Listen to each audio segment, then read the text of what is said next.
आज का टॉपिक है हमारा असमानुपातन यानी कि डिसप्रोपोर्शनेशंस। अभी हमने पिछले अध्याय में पढ़ा था कि ऑक्सीडेशन क्या होता है, ऑक्सीजन कितने प्रकार के कैसे कैसे होता है इलेक्ट्रॉन त्यागने पर, और कौन कौन सी ऑक्सीजन अवस्थाएं उसमें बनती हैं, उससे क्या क्या प्रभाव पड़ते हैं। अब इस अध्याय में हम असमानुपातन ऑक्सीडेशन जो होता है उसके संदर्भ में अध्ययन करेंगे। जैसे कोई एक पदार्थ है, उसकी एक ऑक्सीजन अवस्था है, तो जब उसको दो भागों में तोड़ा जाए तो उसकी ऑक्सीजन हवाएँ अलग अलग हों, तो ऐसा असमानुपातित ऑक्सीजन अवस्थाएँ आ जाती हैं। तो उसको हम यहाँ डिटेल में देखेंगे।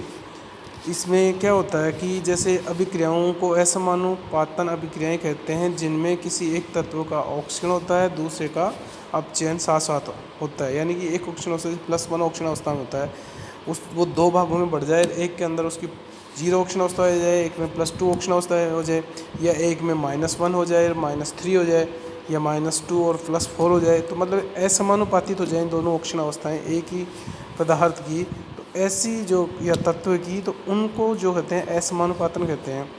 इसके लिए फॉर एग्जांपल इसको लेते हैं, यदि एक प्रक्रिया में थोड़ा सा क्यूप्रस सल्फेट Cu2SO4 डालते हैं, यानी कि इसमें Cu2SO4 क्या होता है, +1 ऑक्सीजन अवस्था में आ गया, इसमें डालकर उसमें पानी मिलाकर हिलाया जाए, तो हम देखते हैं कि श्वेत क्यूप्रस सल्फेट से नीले रंग का विलयन बनता है, और इसमें कुछ भूरे रंग के ठोस कण भी दिखाई देते हैं। तो इसको यूँ समझ सकते हैं जैसे कॉपर +1 ऑक्सीजन अवस्था में है पहले इक्वस में, जब इसको आगे इसको तोड़ा जाता है, घोला जाता है, एक तो कॉपर +2 में बदल जाता है, कॉपर 0 ऑक्सीजन अवस्था में सॉलिड, यानी नीले रंग का जो कलर आ रहा है वो तो +2 ऑक्सीजन अवस्था के कारण आ रहा है इसका, और जो कॉपर है उसमें भूरे भूरे रंग के पड़े हुए हैं वो कॉपर है।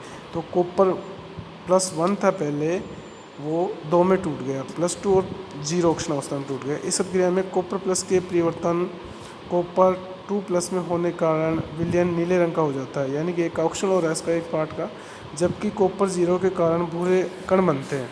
अर्थात एक ऑक्सीकरण +1 अवस्था टूटकर दो भिन्न कणों से +2 व 0 ऑक्सीजन अवस्था में परिवर्तित हो जाती है, जिसमें एक ऑक्सीजन अवस्था उससे अधिक है जबकि दूसरी ऑक्सीजन अवस्था उससे कम है। अर्थात अब क्या है, ऑक्सीजन अपचयन दोनों क्रियाएं साथ साथ संपन्न हो रही है।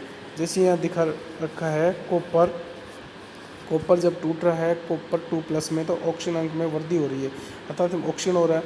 एक में देख रहे हैं हम कि कॉपर प्लस से कॉपर सॉलिड में जा रहा है इक्वेशन से, तो कॉपर +1 ऑक्सीजन अवस्था से 0 हो रही है, तो ये ऑक्सीजन अंक में कमी आ रही है, अर्थात ये अपचयन हो रहा है। इस प्रकार की अभिक्रियाओं में असमानुपातन अभिक्रियाएं कहते हैं, और इनको कई प्रकार दिखाते हैं। मध्यवर्ती ऑक्सीजन अवस्था को उच्चतर ऑक्सीजन अवस्था प्लस निम्नतर ऑक्सीजन अवस्था है। असमानुपातन को रेडॉक्स चार्ट द्वारा भी समझाया जा सकता है। जैसे यहाँ देख रहे हैं हम, एक अवस्था है वह भिन्नतर E0 में जा रहे हैं, उच्चतर ऑक्सीजन अवस्था यहाँ FE0, फिर E0 आगे जाके मध्य ऑक्सीजन अवस्था दिखा रहे हैं, नीचे जा रही है, फिर उच्चतर ऑक्सीजन अवस्था निम्नतर ऑक्सीजन अवस्था में चेंज हो रही है। तो E0 के मान नीचे दिए जाएंगे, अभी अपन देखेंगे। तो एक होता है समानुपातन की विपरीत क्रिया को असमानुपातन की विपरीत क्रिया को समानुपातन कहते हैं। अर्थात यदि उच्च ऑक्सीजन अवस्था व निम्न ऑक्सीजन अवस्थाएं आपस में मिलकर के एक ही प्रकार की ऑक्सीजन अवस्थाएं बना लेती हैं, मध्यवर्ती ऑक्सीजन अवस्थाएं बनाती हैं, तो उसको कहते हैं समानुपातन कहलाता है। फॉर एग्जांपल, जैसे यदि कॉपर 2+ आयन कॉपर धातु से क्रिया करके कॉपर प्लस आयन बनाए, तो वह अभिक्रिया समानुपातन कहलाती है। जैसे यहाँ दे रखा है copper 2+ equals plus copper solid, ये कॉपर +1 में चेंज हो जाए तो यह अभिक्रिया समानुपातन कहलाती है। तो जो असमानुपातन था उसके ऑपोजिट होती है, वो समानुपातन होती है।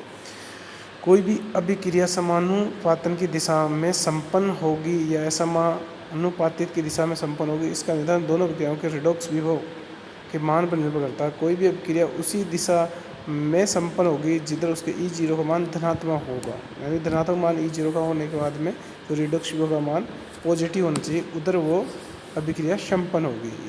इसे रेडॉक्स चक्र में वामावर्त नियम की सहायता से ज्ञात किया जा सकता है। फॉर एग्जांपल, हम उपयुक्त क्यूप्रस आयनों की असमानुपातन अभिक्रिया का अध्ययन करेंगे। रेडॉक्स विभव के मानों में E0 कॉपर 2+ से कॉपर = +0.15 वोल्ट तथा E0 कॉपर प्लस से कॉपर = +0.52 वोल्ट से स्पष्ट है कि उच्च धनात्मक रेडॉक्स वाले इलेक्ट्रोड पर ऑक्सीजन होगा, ये इलेक्ट्रॉनों को ग्रहण करेगा। अतः कॉपर प्लस इलेक्ट्रॉन से कॉपर सॉलिड में, जबकि इसके दूसरे अर्ध सेल में अपचायक जो क्रिया हो रही है उसमें होगा +1 से +2 और ऑक्सीजन।